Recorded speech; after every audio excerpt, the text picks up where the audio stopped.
I surprised my boyfriend with a Vegas weekend, a helicopter ride, and reserved the steakhouse he always raved about for his birthday. During his friend's roast, he got up drunk, grabbed the mic and said, "This clingy woman thinks throwing money makes her unique. Wannabe Paris trip, Pricey steak. She treats me like her pet Chihuahua." His friends burst out laughing. Can you imagine pouring your heart and thousands of dollars into a dream trip for the man you love, only for him to stand in front of all his friends and call you a desperate ATM? Well, that's exactly what happened to me, and trust me, that was just the beginning of his twisted games. So I was completely head over heels for this guy, Brent. It was my first really serious relationship, you know, the kind where you start thinking about forever. He was always obsessed with Vegas. Every time we talked about travel, he'd bring it up, scrolling through Instagram, drooling over fancy hotels and expensive restaurants, talking about how amazing a real Vegas trip would be someday. His birthday was coming up in March, and I wanted to do something unforgettable. This was our first big milestone, and I was so excited to show him how much he meant to me. So I started planning this elaborate Vegas weekend, the whole 9 yards. I spent weeks researching everything, wanting it to be absolutely perfect. I booked us a fountain view room at the Bellagio because he'd mentioned how cool that would be. Reservations at the fancy steakhouse he'd raved about for months, the one with the dry-aged beef and the insane wine list. And the big surprise? A helicopter tour over the Strip. That helicopter thing was his absolute dream. He'd mentioned it probably 50 times, always saying how incredible it would be to see Vegas from the air. It cost $800 for both of us, but I just knew seeing his face light up would be totally worth it. The whole weekend cost me about $3,000 after flights, hotel, meals, and all the activities. But I was making good money I'd been saving, and I truly wanted to spoil the man I loved for his birthday. This felt like what people in serious relationships did for each other. That Friday night when we checked in, Brent went absolutely wild. He was taking photos of our room like a madman, posting everything to his Instagram stories. The fountain view, the luxurious bathroom, the champagne I'd ordered. He kept going on and on about how this was the life, how amazing everything was. At dinner, he ordered the most expensive cut on the menu without even glancing at the price, plus 2 bottles of wine. He filmed himself cutting into that massive steak, tagging the restaurant, posting it everywhere. I was just happy to see him so excited, so openly enjoying himself. Saturday morning was the helicopter tour, and seriously you guys, this man was like a kid in a candy store. He spent the entire 20-minute flight filming himself with the Vegas skyline behind him. The pilot actually had to tell him twice to keep his seatbelt fastened because he kept trying to get better angles for his videos. And here's the thing, the giant red flag I was too in love to notice. He didn't tag me in a single post from the entire weekend. Not one. All these photos and videos of our romantic getaway, and it was like I didn't even exist. But I just told myself he wanted to keep our relationship private or something equally ridiculous. Saturday night, we hit the casino, and that's where things started to get really uncomfortable. Brent lost $400 at blackjack pretty quickly, then kept asking me for more cash. I gave him another $200 because hey, it was his birthday weekend, he deserved to have fun, right? Then he started buying rounds of drinks for random people at the bar, using my credit card. When I gently suggested maybe we should head back to the room and spend some time together, he actually told me to stop being controlling. Controlling? For wanting to spend time with my own boyfriend on his birthday weekend that I planned and paid for? The nerve. But the real soul-crushing nightmare happened Sunday night. We met up with his college friends Simon and Ricky at a downtown bar for Seth's birthday roast. Seth was getting married soon, and they'd planned this whole roast where people would get up and make jokes about him. Seemed like harmless fun. Brent had been drinking since noon that day, and his friends were already pretty drunk when we got there. They'd rented out the back room and set up a microphone. First, it was actually funny. Jokes about Seth's terrible haircuts, how he texts his fiancée every 10 minutes, normal friend group stuff. Everyone was laughing. Seth was taking it well. Good vibes all around. Then Brent grabbed the microphone. I will never ever forget what happened next. "Hold up," he announced into the microphone, looking directly at me. My heart sank. I got something to say about desperate women. The room went silent. Then, this desperate woman thinks buying me shit makes her special. Fake Paris helicopter rides and overpriced steak. She treats me like her little purse dog. The room erupted in laughter. Simon was recording the whole thing on his phone. I just sat there frozen, feeling like I was going to throw up. Brent pulled the helicopter tour tickets from his wallet and waved them above his head like trophies. Helicopter passes? Like I'm some basic tourist. My ex took me on private jets to actual destinations. Not tourist traps for idiots with more money than sense. The laughter got even louder. Ricky stood up and raised his beer like he was making a toast. Bro, just dump her already. And then Brent said the thing that will haunt me forever. After she pays for Simon's bachelor party next month, why waste a good ATM? A good ATM? A good ATM? These men were treating me like some kind of joke, some pathetic woman throwing money at men for attention. And my boyfriend, the man I loved, the man I just spent $3,000 on for his birthday, was leading the charge. Something in me snapped.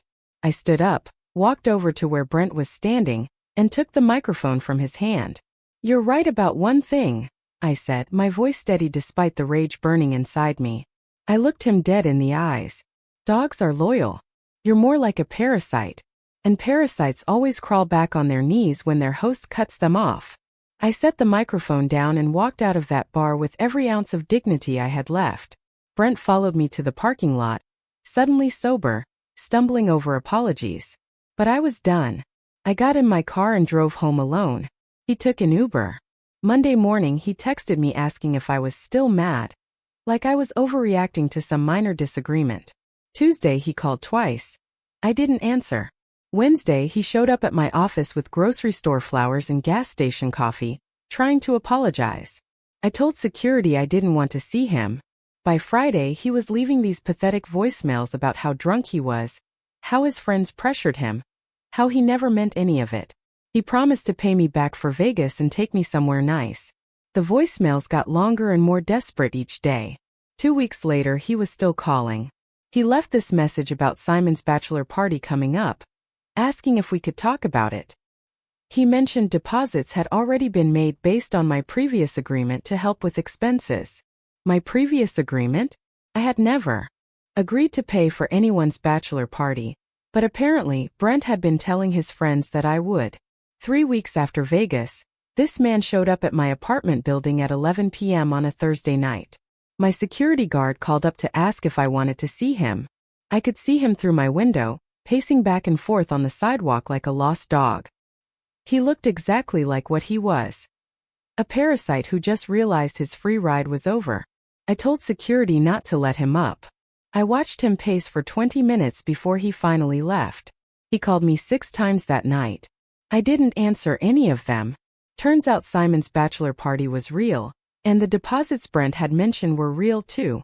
Simon had been texting me directly, asking about payment plans because Brent had promised his friends a weekend they couldn't afford on their own.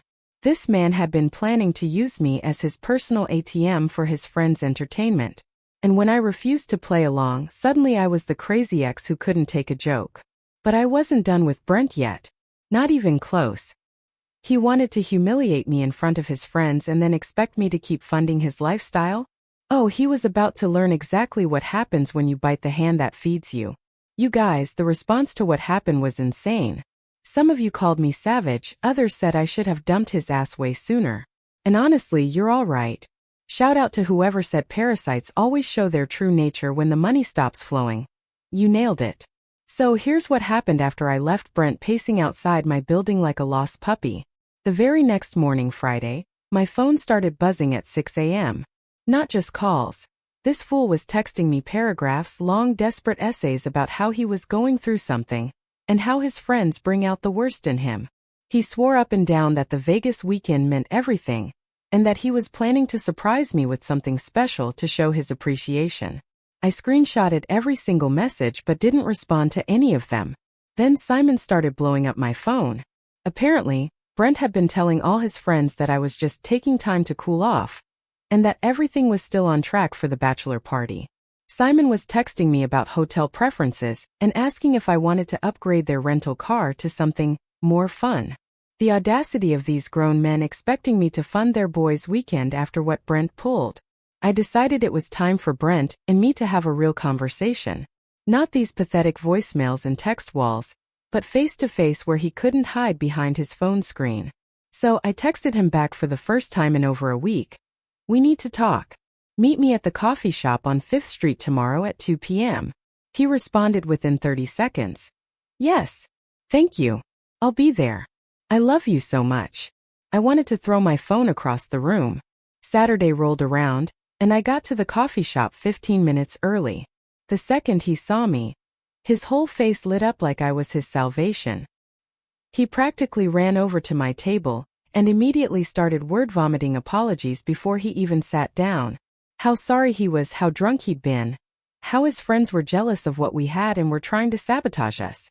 He kept reaching across the table, trying to grab my hands while I sat there stone-faced. Babe, please. You have to understand. Simon and Ricky have been giving me shit for months about how you spoil me. They made me feel like less of a man. I was just trying to prove something stupid, and it came out all wrong. I let him ramble for a full 10 minutes. He told me how he'd been thinking about proposing soon, how he wanted to take me to meet his parents, how he'd already started looking at rings online. Rings. This man thought a few pretty words would make me forget that he called me desperate, and compared me to an ATM in front of all his friends while they recorded it. Finally, I cut him off. Are you done? I just need you to know that everything I said was bullshit. You're the best thing that's ever happened to me. I don't deserve you, but I'm going to spend every day making this up to you. You're right, I said, my voice calm, cutting through his pleas. You don't deserve me, and you're definitely not going to make anything up to me. The look on his face was priceless. Pure panic. What do you mean? I mean, we're done, Brent. Completely done. Now this is where it got interesting. Instead of accepting it like a normal person, Brent completely lost his mind. His voice got louder and people started staring. He began listing everything he'd ever done for me, which was hilarious because the list was embarrassingly short. Apparently, driving me to the airport once and helping me move a dresser up 2 flights of stairs were supposed to balance out $3,000 in public humiliation. You can't just throw away all these months over one stupid joke. I was drunk. It wasn't a joke, Brent. Jokes are funny. What you did was show everyone exactly what you think of me. That's not what I think of you. I was trying to be funny. By calling me desperate? By telling your friends I'm an ATM? By waving around the tickets I bought you like they were evidence of how pathetic I am. He started backtracking fast. Suddenly it was all about how much pressure he felt from his friends. How they were always making comments about our relationship. How he felt emasculated. He actually used the word emasculated like his fragile ego was my responsibility to protect. But then he said something that made my blood absolutely boil. Look, Karen used to make me feel like shit about money too. She was always throwing her family's wealth in my face, making me feel small. When I met you, I thought you understood that I needed to feel like a man in this relationship. Karen. His precious ex. The same Karen he'd been stalking on Instagram and comparing me to for months. Now she was somehow the villain in his story. And I was supposed to be grateful that he let me spend my own money on him? So, you decided to humiliate me in front of your friends to feel like a man? That's your solution. I wasn't trying to humiliate you. I was just, I don't know. I was drunk and stupid. No, Brent. You were showing off. You wanted your friends to think you had me wrapped around your finger. You wanted them to see that you could treat me like garbage and I'd still keep paying for your fun. This hit too close to home because he got quiet, dead silent for almost a minute. Then he tried a different approach. The wounded puppy routine. Fine. You're right. I fucked up. But people make mistakes and people who love each other work through them. If you really cared about me, you'd give me a chance to fix this. If you really cared about me, I countered, my voice low and steady, you wouldn't have done it in the first place. So that's it? All these months down the drain because I said some stupid shit when I was drunk. No, Brent. All these months down the drain because you've been using me for months, and I finally saw you for what you really are. He started getting aggressive then. His voice got louder, his arguments nastier. He accused me of being stuck up. Said I used money to control people. Claimed I never really loved him and was just trying to buy his affection. The complete fucking audacity of this man to flip the script and make me the villain in his sob story. You know what? Maybe my friends were right about you. Maybe you are desperate. Maybe you do use your money to manipulate people, because you can't get them to stay any other way. The coffee shop was dead silent. Everyone was staring at us now. I stood up, grabbed my purse, and looked down at him. You want to know what's desperate, Brent? Begging someone you just insulted to keep funding your lifestyle. That's desperate. I started to walk away, but he grabbed my arm. What about Simon's bachelor party? We already made commitments. People are counting on this. And there it was. The real reason for this whole performance. Not because he loved me or missed me or wanted to make things right. Because he needed my credit card for one more weekend. That sounds like a you problem.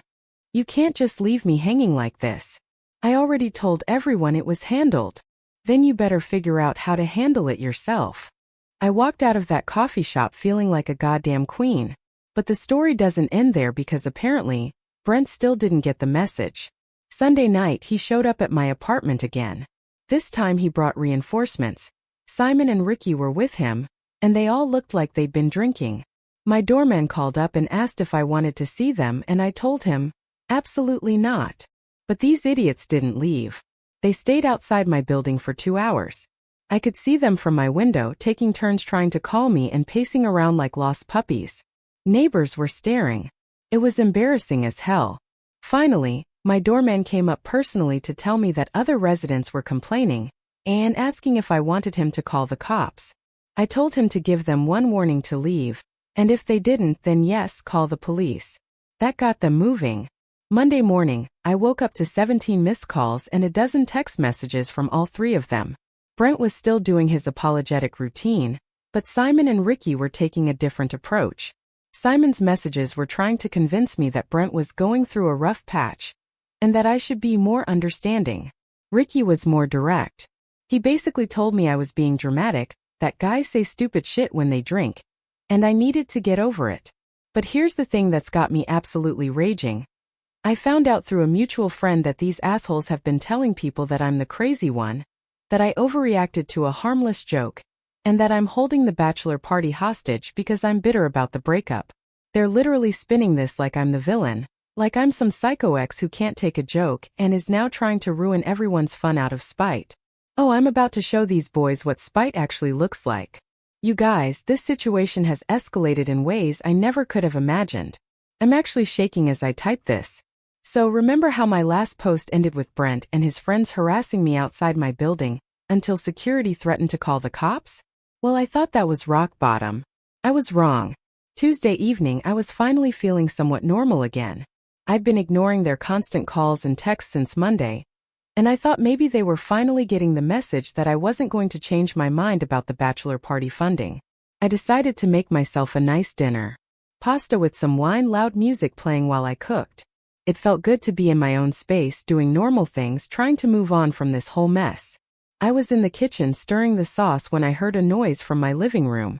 At first I thought it was just the neighbors or something outside, but then I heard it again like furniture moving. I turned off the music and listened. Dead silence. Then I turned around and nearly had a heart attack. Brent was standing in my living room going through my stuff. I immediately demanded to know how he got in. My door was locked. I had the deadbolt engaged. There was no way he should have been able to get inside. He said he came in through the fire escape window. Just said it casually, like breaking into someone's apartment was completely normal. I was terrified. This man had climbed up the outside of my building and broken into my home while I was there cooking dinner. The level of violation I felt was indescribable. I told him to get out immediately, but he said he wasn't leaving until I told him the truth. I asked what truth. He'd been going through my dresser, my closet, even my bathroom cabinets, looking for evidence of another man. He was completely convinced that the only reason I'd broken up with him was because I'd been cheating and found someone better. He was looking for extra toothbrushes, men's clothes in my laundry, a second phone charger, anything that would prove another guy had been spending time in my apartment. I told him there was no other guy, that I broke up with him because he humiliated me and tried to use me for money. He didn't believe me. He was convinced that I'd been cheating, and that's why I'd suddenly turned cold and vindictive toward him. In his twisted mind, there was no way a woman would leave him unless she had someone else lined up. I told him he was being insane and needed to leave right now. That's when he got aggressive. He said he wasn't going anywhere until I admitted what I'd done and apologized for lying to him and his friends. He said he knew I'd been telling people things about him to make him look bad. And he knew there was another guy involved. When I told him he needed to leave or I was calling the police, he said, "Go ahead." But he wasn't leaving until he got answers. He said if I tried to make him leave, maybe some of my nice things would get broken in the process. Maybe my laptop would accidentally get smashed. Maybe my TV would fall over. Accidents happen when people are upset. That's when I realized I was in serious danger. This wasn't just an angry ex. This was someone who had broken into my home and was now threatening to destroy my property if I didn't comply with his demands. I managed to grab my phone and step into the bathroom, where I quickly texted my brother, Logan. "Emergency. Brent broke into my apartment through window here, now threatening me. Please come immediately." Logan lives about 20 minutes away, but he must have driven like hell because he was banging on my door 15 minutes later. When I let him in, he took one look at my face and asked where Brent was. Brent was still in the living room, and when he saw Logan, he tried to act like nothing was wrong. He greeted Logan like they were old friends and he was just visiting normally. Logan asked him how he'd gotten into the apartment. Brent tried to deflect, saying we'd been talking and working things out. Logan asked again, "How did you get in?" Because he knew I'd been keeping my door locked since the breakup. That's when Brent admitted he'd come in through the fire escape window. He said he just needed to talk to me and I wasn't answering his calls. Logan's face went completely dark. He told Brent that what he just described was breaking and entering, and that he needed to leave immediately. Brent said this was between him and me, and Logan had no right to interfere in our relationship. Logan said there was no relationship. I told Brent it was over, and he just committed a crime by breaking into my apartment. Brent started getting defensive, saying he used to contribute to rent here, and still had rights. Logan asked what rights those were, since Brent's name wasn't on the lease and I'd already told him the relationship was over. Brent couldn't answer that. Logan physically grabbed Brent by the arm and walked him to the door. Brent tried to resist, saying he wasn't done talking to me, but Logan is bigger and stronger and wasn't having any of it. Logan literally pushed him out of my apartment and told him if he ever came back, if he ever contacted me again, if he ever so much as drove by my building, Logan would call the police and press charges for breaking and entering, trespassing, and harassment. Brent tried to argue from the hallway, saying Logan couldn't threaten him and that this wasn't over. Logan said it was completely over, and if Brent didn't understand that, he could explain it to the police. I thought that would be the end of it. I thought maybe having someone physically remove him from my apartment would make Brent realize how far over the line he'd gone. I was wrong again. Thursday morning, my coworker Jill came up to me, looking concerned, and showed me her phone. And I swear to God, I almost fainted when I saw what was on her screen. These absolute idiots had made a TikTok about me. I'm talking a full production, guys. Simon's account with a title like, "When Good Men Get Destroyed by Ungrateful Women." And it was using my face, my photos, my life to create this completely fictional story about how I'm some cheating, gold-digging girl who destroyed an innocent man. They'd taken photos from our relationship, pictures I thought were private moments between us, and edited them with text overlays and dramatic music to make it look like Brent was this devoted boyfriend working multiple jobs to support me while I was this cold, materialistic bitch who used him and threw him away for someone richer. None of it was true. Not a single word. But it looked convincing. They'd crafted this whole narrative about modern women being selfish and disloyal, and they were using my face as their poster child for everything wrong with women today. The video had over 5,000 views, and I was hyperventilating reading the comments. Hundreds of people calling me a gold digger, saying I looked like the type to do this trash. People were sharing stories about their own crazy exes, and using me as validation for their misogyny. But here's what really sent me into a panic. People in the comments were saying things like, "Someone should make a compilation of women like this, and this needs to go on YouTube, and she should be famous for being such a terrible person." I was terrified that this was going to spread beyond TikTok. What if someone took this and put it in one of those YouTube compilations about crazy exes? What if it ended up on Reddit or Twitter or Facebook? What if my coworkers saw it, or my family? The thought of my parents seeing this video, of them thinking even for a second that any of this might be true, made me want to throw up. What if my boss saw it? What if future employers found it when they Googled my name? These idiots were trying to destroy my entire reputation with lies, and there were thousands of people believing every word of it. I was shaking so hard I could barely hold my phone. Jill had to sit me down and get me a glass of water because I looked like I was about to pass out. I was done. I looked up Simon's family online, found his parents' address, his mom's Facebook, his dad's workplace. These people needed to know what their son was doing with my photos and my life. And they needed to know right now. Friday afternoon, I drove to their house. It was in a nice suburb, well-maintained lawn, the kind of neighborhood where reputation matters. When Simon's mom answered the door, I introduced myself politely and explained that I needed to speak with her about a video her son had posted online using my photos without permission. I showed her the TikTok on my phone and explained how Simon, along with my ex-boyfriend and their friend, had been creating this video about me after I refused to pay for their bachelor party. Mrs. Anderson's face went white as she watched the video. She asked if Simon had really made this. I confirmed that he had and explained that using someone's photos without permission to create false narratives could be considered defamation, and I was considering legal action. She immediately called Simon on FaceTime right there in her living room with me sitting next to her. When Simon's face appeared on the screen and he saw me sitting next to his mother, he looked absolutely terrified. His mom asked him what this video was about, and why he was using this young woman's photos to make up stories about her. Simon tried to explain that it wasn't what it looked like, that I'd ruined their friend's bachelor party, and they were just trying to show people what really happened.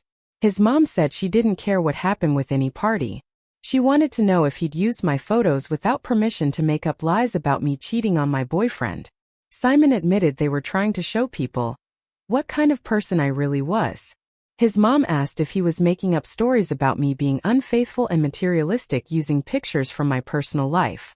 By this point, Simon's dad had come into the room, and when he understood what was happening, he was even more furious than his wife. He told Simon to take that video down immediately and call his friends to tell them to delete any other videos about me. Simon tried to argue, saying they had a right to tell their side of the story. His dad said they had no right to use my photos to make up lies about me, and if Simon didn't delete the video right now, he could find his own place to live and pay for his own car insurance. Within an hour, Simon's TikTok was deleted, and I had a text apology from him. But you guys, I had a feeling this still wasn't over. These three had shown me that they were willing to break into my home, threaten my property, and use my image to create fake stories about me. They were escalating every time I shut down one of their tactics. I started documenting everything now, taking screenshots, keeping records. If they tried anything else, I was going straight to the police with everything I had. But a part of me was scared about what they might try next. Because if Brent was willing to break into my apartment, what else was he willing to do? You guys, I cannot believe how this whole situation ended. I'm still processing everything that happened, but I promised you all an update, and this story is finally mercifully over. First, thank you to everyone who commented. The support has been incredible. And to those of you who said I should go to the police about the break-in, I tried. I really did. 2 weeks ago, after Logan kicked Brent out of my apartment, I went to the police station with photos of my wrists, where he grabbed me, and a detailed report about him breaking in through the fire escape. I was ready to press charges for breaking and entering, trespassing, all of it. But here's the thing about apartment buildings. Security cameras don't cover every angle. The side of my building where the fire escape is located? No cameras. None. The police said without video evidence or witnesses, it would be his word against mine about how he got into the apartment. They took my report seriously, don't get me wrong. They said they'd talk to him and document everything. But pressing charges? They couldn't guarantee anything would stick without solid proof he'd actually broken in rather than just being let in. I was frustrated as hell, but I figured at least now there was an official record of his behavior. If he tried anything else, the pattern would be documented. For about 10 days after that, things were relatively quiet. No more TikToks. No more showing up at my building. No more break-ins. I started to think maybe, just maybe, they'd finally gotten the message and would leave me alone. I should have known better. Last Saturday, I was at the mall with my friend Yasmin. We went to high school together and try to catch up every few weeks. We were just walking around, shopping, catching up on life when we decided to grab some food at the food court. We got our orders and were looking for a place to sit when I saw them. Brent was at a table near the back with some woman I didn't recognize. At first, I only saw her from behind. Long dark hair, laughing at something he was saying.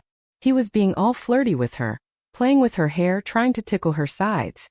The whole gross routine he used to do with me when we first started dating. My first thought was, good for him. Maybe now he'll leave me alone. My second thought was wondering who the hell would want to date him after knowing what kind of person he was. Then the woman turned around to grab something from her purse, and I nearly dropped my damn tray. It was Samantha. Samantha, Ricky's girlfriend of like 2 years. I grabbed Yasmin's arm and whispered that we needed to sit where we could see them, but they couldn't see us. Yasmin asked what was wrong, and I pointed them out, explaining who they were. Yasmin's eyes went wide when I told her that was my ex with his friend's girlfriend. We sat down, and I just watched them for a few minutes trying to process what I was seeing. This wasn't friendly conversation between friends. This was full-on romantic. He had his arm around her. She was leaning into him. He kissed her cheek, and she was giggling like a teenager. Then I remembered my phone and started recording. I got about 3 minutes of video. Him feeding her food from his plate, her sitting basically in his lap, more kissing, the whole disgusting display. Then they got up, held hands, and walked out of the food court together like a couple. I was sitting there stunned. Absolutely stunned. Here was Brent, the guy who'd been calling me a cheater and breaking into my apartment looking for evidence of another man. And he was the one running around with his friend's girlfriend behind everyone's back. The hypocrisy was unreal. This man had been so convinced that I must be cheating because that's exactly what he was doing. He was projecting his own guilty behavior onto me. Yasmin was just as shocked as I was. She kept asking if I was sure it was Ricky's girlfriend, if maybe they'd broken up, and I didn't know. But I follow Samantha on Instagram. She posted a photo with Ricky just 3 days ago talking about their anniversary dinner. I spent the rest of the weekend thinking about what to do with this information. Part of me wanted to just forget about it and move on with my life. These people had caused me enough stress and drama. But another part of me kept thinking about Ricky. Yeah, he'd been a complete ass to me with that TikTok and all the harassment, but he was also being betrayed by 2 people he trusted. His best friend and his girlfriend were carrying on behind his back, and he had no idea. Did he deserve to know? Did I have any obligation to tell him? I was still debating this when the decision was made for me. Wednesday evening, I was at home watching Netflix when my phone started ringing. Brent's number. He was calling to gloat. Apparently, word had gotten around our mutual social circles that I'd tried to file a police report about the break-in and that it hadn't gone anywhere. He was calling to tell me how stupid I was for thinking the cops would take my side. How I'd embarrassed myself by trying to get him in trouble when I had no proof of anything. He was laughing about it. Actually laughing about breaking into my apartment and terrorizing me. Then he started in on the usual thing, how I was crazy, how I'd overreacted to everything. How his friends all thought I was psycho and he was lucky to be rid of me. But then he said something that made my blood boil. You know what the funny thing is? I'm already doing better without you. Found someone who actually appreciates me. Someone who doesn't try to control me with money. Someone who knows how to treat a man right. The smugness in his voice was unbearable. Here he was bragging about his affair while calling me crazy for being upset about his behavior. I found myself laughing. Actually laughing. He asked what was so funny. I told him I had something for him, something special, something he really deserved. He got suspicious then, asking what I meant.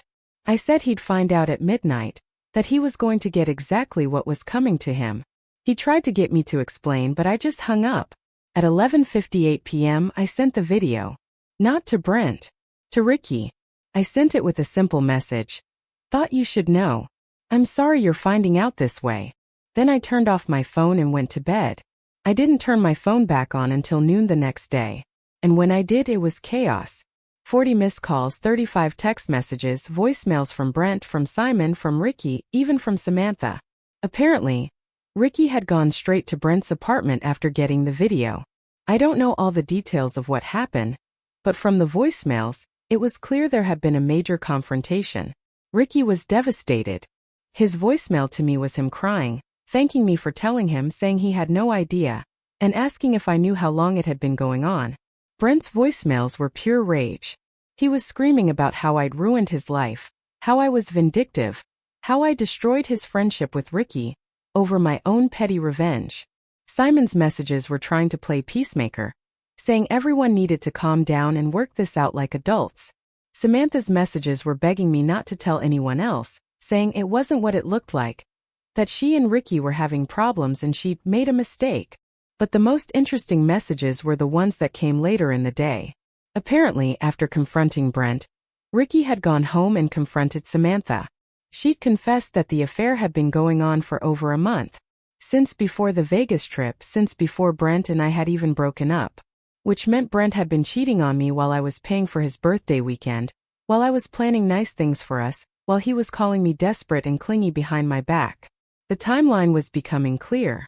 Brent had been having an affair with his best friend's girlfriend, probably felt guilty about it and projected all that guilt onto me by becoming convinced that I must be cheating too. When I broke up with him, he couldn't accept that it was because of his own shitty behavior. He had to believe there was another man involved because that's exactly what he was doing.